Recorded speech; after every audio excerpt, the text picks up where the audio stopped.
உங்களை வலிமை மிக்கவர்களா மாற்றக்கூடிய 5 முக்கிய பழக்கங்கள பத்தி தான் இந்த வீடியோல பார்க்க போறோம். உங்கள சுற்றி நடக்கக்கூடிய விஷயங்கள் எல்லாத்தையும் நல்லா கூர்ந்து கவனிங்க. உங்களுக்கு நல்ல அப்சர்விங் ஸ்கில் இருந்தாலே, நீங்க இருக்கக்கூடிய இடத்துல என்ன பண்ணணும், என்ன பண்ணக்கூடாதுன்னு ஈஸியா அனலைஸ் பண்ண முடியும். வார்த்தைகள எப்பவுமே குறைவா பேசுங்க. அதுவும் உங்க மேல யாராவது ஏதோ ஒரு குறை சொன்னாங்கன்னா, அத நியாயப்படுத்த ட்ரை பண்ணாதீங்க.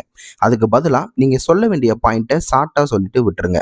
அதிகமான பேச்சு அதிகமான பிரச்சனைகளுக்கு வழிவகுக்கும். ஸோ அதை அவாய்ட் பண்ணிக்கோங்க. நேரத்தை ஒருபோதும் வீணடிக்காதீங்க. ஒரு விஷயத்தை இன்னைக்கு செய்ய வாய்ப்பு இருந்தும் அதை செய்யாம நாளைக்கு செய்யலாம் அப்படின்னு அந்த வேலையை தள்ளி போட்டீங்கன்னா நீங்க தான் பெரிய லூசர்.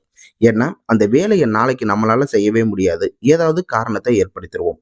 ஸோ வேலையை உரிய நேரத்துல செய்யுங்க. சுச்சுவேஷனை காரணம் காட்டாதீங்க. பேசுறதுக்கு முன்னாடி சிந்திங்க. பெரும்பாலான பிரச்சனைகள் அவசரப்பட்டு வார்த்தைகளை விடுறதால தான் வருது. நம்ம சில டைம்ல யோசிச்சிருப்போம் இல்லையா, நம்மளும் இந்த வார்த்தைகளை பேசாம அவாய்ட் பண்ணிருக்கலாம்னு. ஏன்னா வார்த்தைகளை அவசரப்பட்டு விட்டுட்டு பல நாள் கஷ்டப்படுறதுக்கு பதிலா பேசுறதுக்கு ஒரு செகண்ட் முன்னாடி சிந்திச்சு பேசிக்கலாம். மற்றவர்களுக்கும் மரியாதை கொடுங்க. உங்களுக்கு ஒருத்தங்க மரியாதை கொடுக்கணும்னு நீங்க நினைக்கும் போது மற்றவர்களும் அதையே தானே நினைப்பாங்க. அதுல எந்த தப்பும் இல்லையே. சோ சக மனிதர்களை மதிப்போம், மதிப்பவர்களை மதிப்போம். ஃபைனலா சொல்ல வர்றது என்னன்னா, நல்லா உற்று கவனிங்க, நிறைய கேளுங்க, அளவா பேசுங்க. நேரத்தை ஒருபோதும் வேஸ்ட் பண்ணாதீங்க. Time and tide wait for none. சக மனிதர்களுக்கு மதிப்பு கொடுங்க. இதெல்லாம் ஃபாலோ பண்ணாலே உங்களை விட வலிமையான ஒருவர் இந்த உலகத்துல யாருமே இல்லை.